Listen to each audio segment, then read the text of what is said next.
We are Stephen and Jill. Together, we've been buying and reselling land since the 90s. Our data-centric approach leaves our buyers asking, how can you sell it so cheap? Here on the Land Academy Show, We answer that and more. Steve and Jill here. Happy Friday. Welcome to the Land Academy Show, entertaining land investment talk. I'm Stephen Jack Butella. And I'm Jill DeWitt, broadcasting from pretty Paradise Valley, Arizona. Today is Jill Friday. She's going to talk about how we failed at hiring and bring it home this week. Before we get into it, let's take a question posted by one of our members on the landinvestors.com online community. It's free. And if you're already a member, please join us on Discord. This question is two parts. I see that. There's different dates. So this is going to be good. This is Austin asking a question on May 4th, when we'll read the question. Uh-huh. And then 1 million people in our group and outside of our group respond. And then he, a follow-up. 2 or 3 weeks later, he gives us his decision. Okay, good. Okay, so this is Austin on May 4th. Hello. I'm writing this in response to podcast number 1479 about recovering landlords. This is good. I've owned a duplex for about 10 years. It cash flows about $600 a month, depending on expenses. If I was to sell it right now, I could gross approximately $220,000 after paying off the underlying mortgage. I remember this, by the way. The real estate fees and other taxes would still need to be subtracted. I'm not sure what this looks like tax-wise until I have a chat with my accountant. Would you guys hang on to this asset and let rents and equity just go up? Or would you sell it and take this money and apply it to property acquisitions? I could also do a cash-out refinance as well. Thoughts? Thanks, Austin. And a lot of people wrote in on.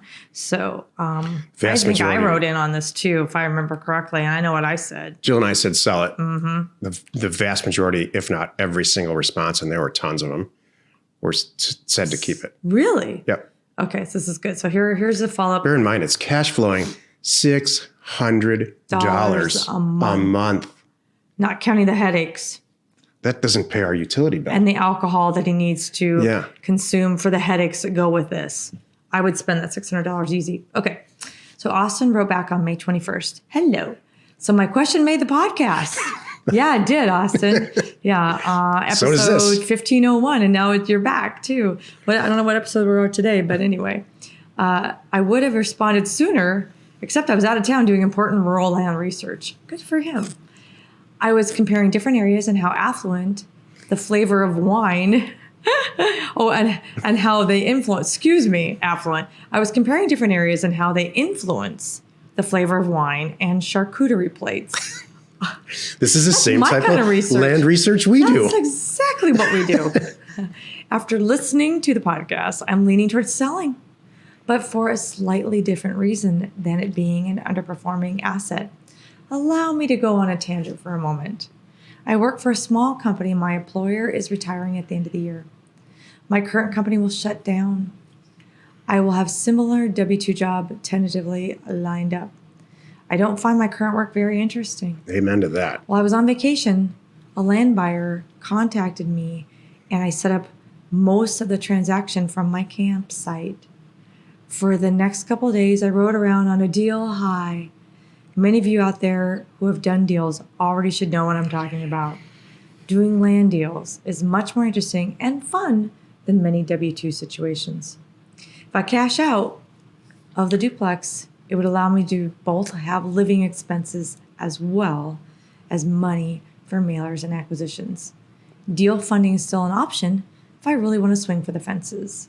I have an appointment to meet with a realtor soon. I'm excited about what the possibilities are.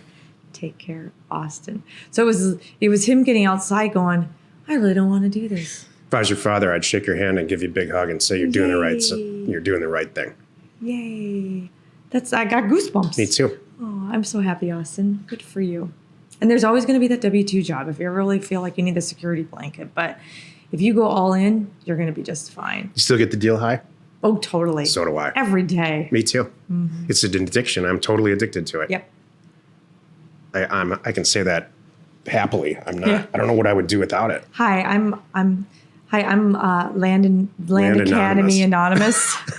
I'm an addict. Call this. We should I have, am a deal addict. should have meetings for this. They are. It's every Thursday at 3:00 Pacific Land time. Anonymous. Yeah, Land Acquisitions Anonymous. exactly. For LAA. Yes, for Land Academy members, Land Academy addicts. That's the name of a show. I'm going to write this down. Yeah, I'm right down. All right. LAA.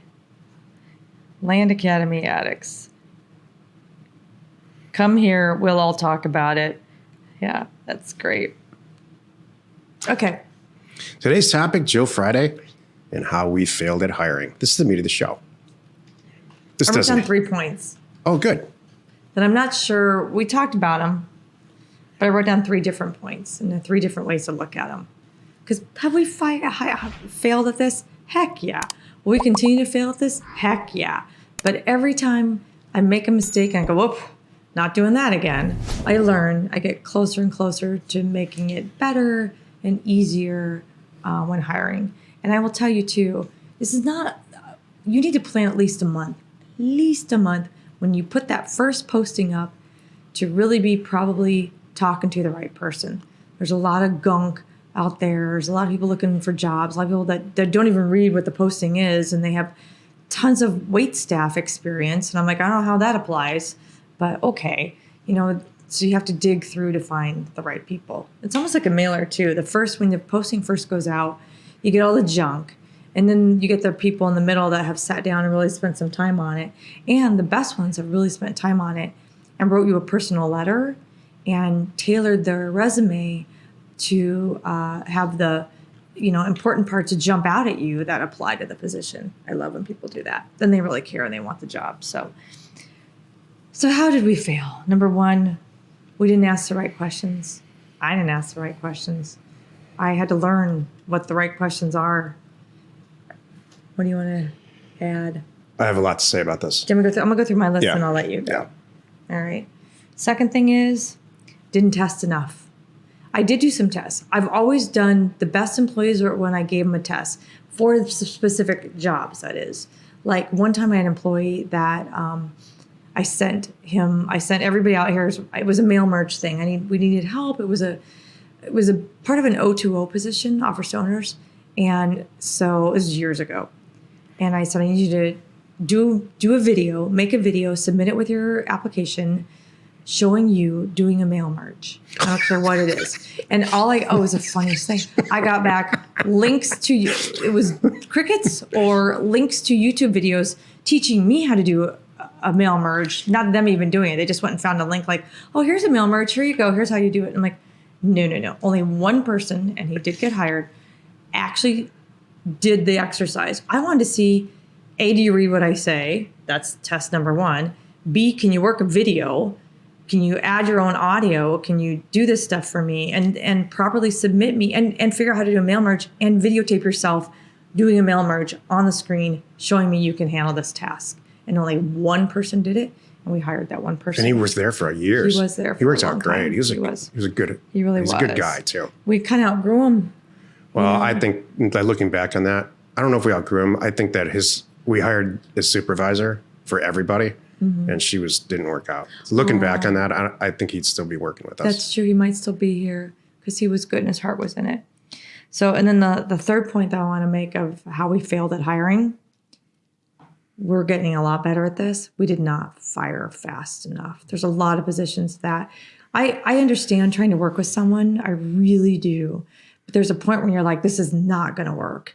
And you can coach and you're done coaching and counseling, then you need to rip off the Band-Aid and just as hard as it is, what usually happens with us is great. Whose plate is this now going to fall on? And that's why then we limp along a little bit. We're like, we shouldn't have done that. We should have just fired then, taken on the extra workload. Sorry, we'll hire as fast as we can for that position. That's just the way it is because it's usually better. The problem that I have with hiring is that it has such a high rate of failure. And everything else that I do in my life, or Joe and I do in our lives, or the people that work with our lives have a really high degree of success rate. So if I look at all the tens of thousands of real estate deals we've done, on one hand, I can tell you I've regretted maybe on one hand 4 or 5 properties that we've lost on, and they were all insignificant losses. And so when you think about how we send out all these mailers and we get these deals that come back in, whether it's a phone call or somebody sends back the purchase agreement, and then we look at that purchase agreement or the deal itself, and we go through our due diligence and our acquisition criteria. And if we're on the fence about it, we don't do the deal.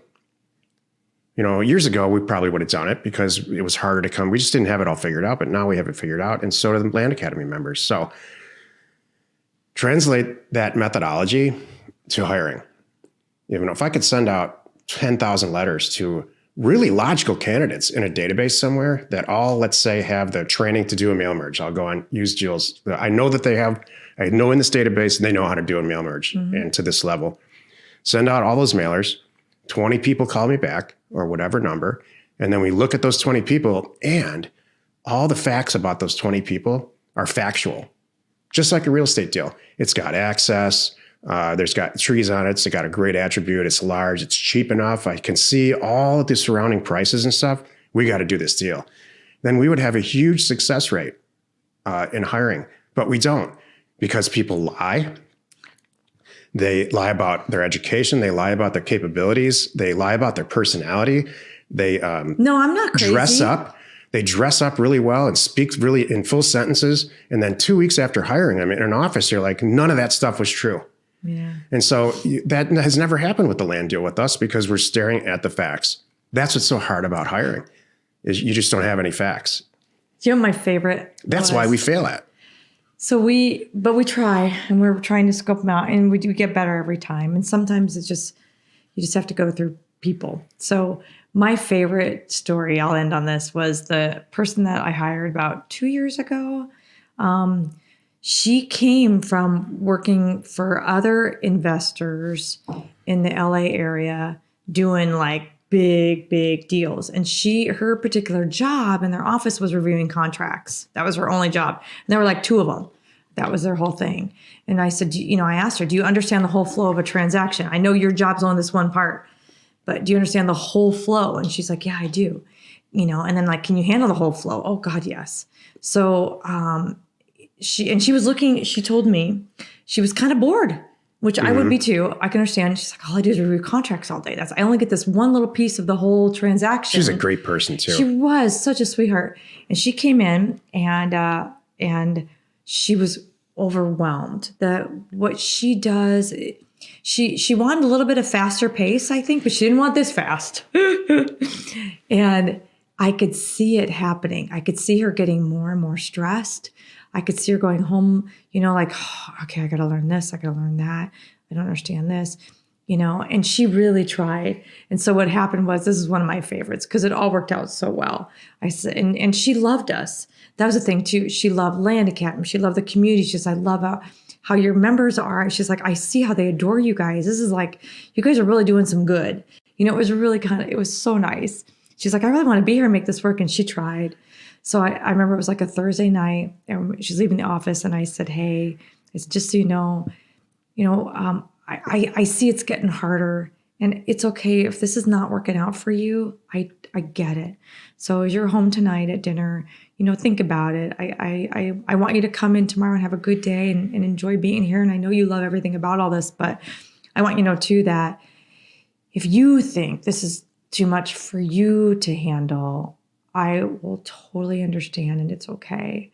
So that next morning I woke up to a very nice email from her saying, thank you, Jill. I needed that out, and she was so sweet. She's like, like leaving with a hug, she's like, I wish I could have done that for you. I love everything about you guys, but gosh, I just couldn't keep up with you guys.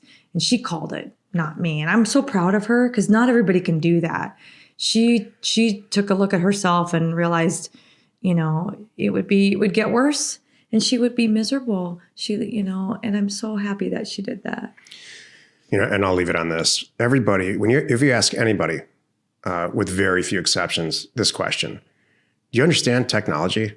The vast majority of people, regardless of age or background, are going to say yes. Yeah, because they hold up their phones and they go, yep, sure. Oh yeah, I understand technology. What I'm really asking, and that it depends on who's asking this, because you as a potential employer are going to ask this. Right. What I mean is, do you have a master's degree in Excel or a PhD level Excel? And can you actually program in that? And do you understand Access database? And do you need a mouse? Yeah. And so if I asked it that way, everybody would say, I don't even know what Excel is, except for a very few number of people. Or they've been in Excel to do a household budget 2 years ago. And so technology, this person that you're talking about was and she was young. Mm-hmm. She was great, I'm sure, at using Microsoft Word and understood PDFs for her job, for reading and reviewing contracts. She was impossible from a tech standpoint. Yeah. And, and I've hired people in the past where I've said, do you understand technology? Oh, yeah. But they couldn't set up their own computer. And these are people that are, 24 years old. They've only ever had a MacBook. And we don't use that. We use desktop computers that are, all tricked out because it's important for speed and all that stuff. So I had to help that person who is no longer with us set up his computer. Mm-hmm. So tech is so important. And whatever your level of tech requirement is, please communicate it to that potential employee and see if they can pass a test. There you go. And they can't. Because this business we're in is huge. There's a huge tech component to it. That's true. We've had people at the live event who couldn't type. They've never typed before. Yeah. And they're asking how to do a mailer. Yeah. Okay. All right. We're good. That's why we failed at firing. There we go. Failed at hiring. And firing. We're getting better at both. Happy you could join us today, 5 days a week. You can find us right here on the Land Academy Show. Join us next week for another interesting episode. You are not alone in your real estate ambition.